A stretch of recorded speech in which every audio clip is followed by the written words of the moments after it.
Let's talk today about networking do's and don'ts in online communities here today in 2025. So if this is you and you are using online communities to get more clients, to grow your business, to get visible and be seen in 2025, and you want to do that without being too pushy and cringe or being too invisible where you're not going to be seen, then this video is for you.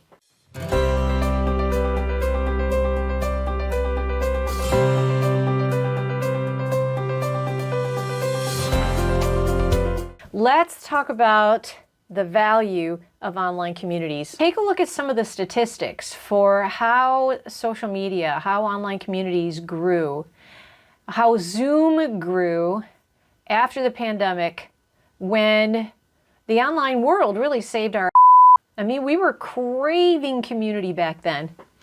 We were isolated from a regular community. We had businesses that we needed to grow. A lot of people were out of work or off of work, or maybe they were working at home and now they could finally do their online business, that dream business. And so they started getting into communities looking to network, get more clients and grow your business. Well, I was looking at some statistics the other day, and although I'm not seeing something about Facebook groups in particular and how that grew from 2019 to 2020, there is definitely a huge spike that came out to be about 9% of an increase in Facebook users during that time frame. It came out to about 2 billion users. So that's pretty huge. But then when you take a look at Zoom, the growth in Zoom was astronomical. Statistics show that users on the Zoom platform went from 10 million to 300 million people overnight. That just shows you how much we really not just craved, but relied on the online resources to connect each other. But fast forward to today, if you're in Facebook groups in particular, might be a lot of people there, but not a lot of conversation, real connections, showing up for each other. And the truth is that I think that we did this to ourselves. I think we started treating online communities like vending machines where we could just sign up, get a freebie, go into the DMs and try to find people on there. And we started kind of abusing the whole system. So today, I'm calling it out and calling us back into a new era and show you how you can network without being cringe, without being pushy, and without reverting back to wallflowers and lurkers, where a lot of people in groups are today. Because you want to get visible, you want to get noticed, you want to get more clients, you want to be seen as a valuable contributor and create real relationships. Let's start by talking about the two main groups of people I'm thinking about that kind of get it wrong, really get it wrong, when they're looking to network in online communities. And I'm going to probably keep deferring back to Facebook communities because that has been the primary connection for most people. I don't know what the statistics are, but there are just millions of groups and groups with millions of people. It's just crazy. I'm on school now, and a lot of people are defecting from Facebook for various reasons and going into school. This is where I have Good Girl Gone Bold. I'm really liking it. There's a reason why I joined. Here we want to talk about the two types of networking I want to say networking styles or just how you show up that just are not going to work for you if you are looking to network and create real relationships. Okay, the first is the cringe hustler. Slips the DMs as soon as you join a group or as they join a group. They show up, they drop their link, they DM you some awkward, I think you'd be perfect for my offer. I have been both a community owner of both free and paid groups. I have been a community user in both free and paid groups, and they're everywhere, I can assure you. But what is wrong with this? Well, everybody sees through it. That's the thing. In groups I'm in, everybody's talking about it. They know exactly who this person is. And it's a surefire way to get yourself banned or restricted from a group. And that just defeats the whole purpose. You know, it's like that person who walks into a party and they shake your hand, and then with the other hand, they're giving you their business card. This is just not even working hard at creating some element of trust or displaying any real interest in you. Because people buy from people that they trust. And trust doesn't come from cold DMs or spammy messages or business cards before they, even get to know your name. So what can you do instead if this has been you? Be somebody that people actually want to have in their groups. Show up. Add value. Add to conversations. It can be as simple as getting on and liking other people's posts. Let people know that you really care about them. And practice the law of abundance, where you detach from any specific outcome. You're not just there to make a sale, there to grab a client, steal a client. There is opportunity. There's plenty of air to breathe for all of us. There's plenty of water to drink. When you come in desperate, you're operating at a space of scarcity, and that's never a winning formula. If the goal is to build trust with other people, you have just completely sabotaged the trust factor by doing this. It's just not going to work.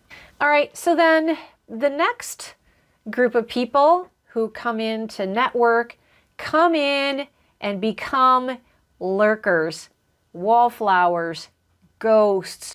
This is the person who joins a group, downloads the freebie, watches from the sidelines what everybody else is doing, and it's kind of like being at a show and it's time for the audience to clap and you just kind of sit there without doing anything. That's just not going to make you a valuable, you're not going to get attention from people. You're not going to earn trust because, one, they haven't gotten a chance to know you. Two, you don't seem to care about the group. So you won't get known, you won't get seen, you won't get clients, you won't get opportunities, and nobody's going to know who you are. You may just come in to learn and observe, but if you want to build real relationships, that isn't going to happen by just watching. So what can you do instead? Well, same thing. You don't have to be the loudest person in the room, but you want to be seen. So if you're that good girl, that wallflower who knows she needs to be more visible, she knows this is a great place to network, then you need to come out of hiding. And how can you best do that? Same advice I would give to you that I would to the hustler, which is to be of value. Clap for the other people in the room. Comment on their posts.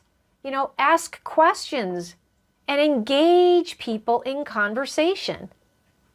If you're in a Facebook group that all contributes to the algorithm, hunting the algorithm and making that work is a whole nother conversation, but it doesn't matter. Because if you were to envision yourself in a room of people IRL in real life, and you were just at the dining room table, there's the buffet in front of you, and you're just sitting there with your hands down by your side, people aren't going to really trust you. You want to convey confidence when you show up in a room. Start dropping thoughtful comments, be engaging, take an interest. That is what you can do instead.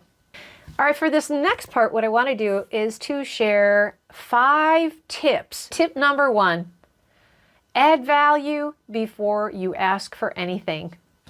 Before you ever post anything, besides your introduction, which is a good thing to do. Get in a group, introduce yourself, share a fun fact, share your whole person, not just about your business. Let people into the fact that you're a human and not a robot. You like gardening, you like to sing, and you have children, you're a dog or cat lover. And it immediately makes you relatable. So answer a question, share an insight, Be helpful and not just hungry. Tip number 2, engage like a human and not a sales bot. Same thing as I just said. When you make conversation, don't make it sound like an AI generated post, was very robotic, doesn't share any insight into what you have. You probably have a lot of really valuable perspectives and interesting ideas. People love idea people. So this is a great way to make yourself valuable. So you engage like a human and not a sales bot. Number 3, become a recognizable name for the right reason. You can become a recognizable name for the wrong reason if you're constantly pushing and you're constantly promoting. That is something people are going to see right through. But every community has key players. They're the helpers. I'm in a couple great communities right now where people are just incredibly helpful. And no, the community admin, the moderator, whoever's running the group, may not be available 24/7, especially if it's a big group.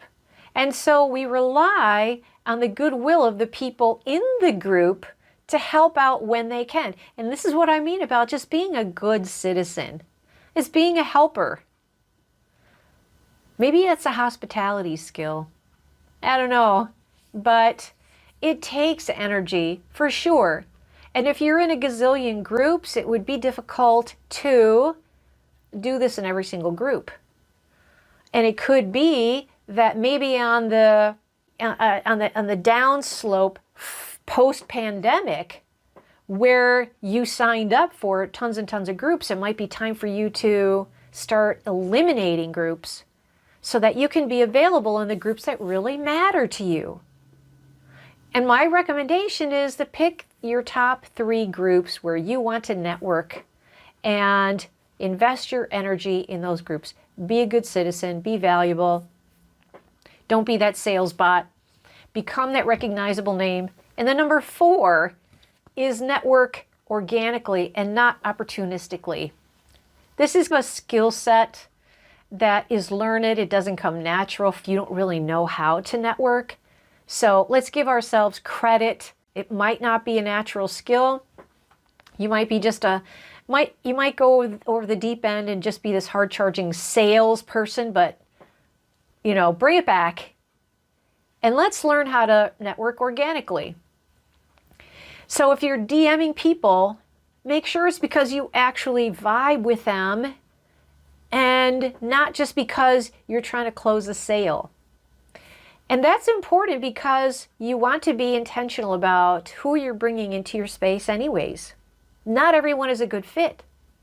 So you want to be in a group and just kind of like feel the vibe for a while before you actually reach out to bring somebody into your sphere.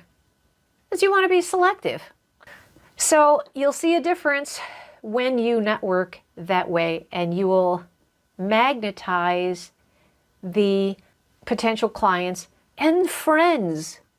I mean, come on, we're in these groups because we're making friends too. They can operate simultaneously. But don't forget that behind every name and online face is a human who has interests, who might just be kind of like just the friend that you need right now. And tip number 5 is when you are networking groups, don't just pop and drop. Come in and stay for a while. Somebody invites you to dinner, stay for dessert. Stay for the after party. The best community members are always contributing. They're always connecting, and they're helping because they realize that relationships are currency. So here is the deal. Online communities are a valuable place to network, but they're not just a free buffet of clients and customers. It's a two-way street. Be a good citizen. Care about the people. And I can guarantee you that you will have much more success growing your business, growing your no like and trust factor in groups than you did before. So drop a comment here. What is one networking shift from this video that you can implement today to start building real connections in your online communities?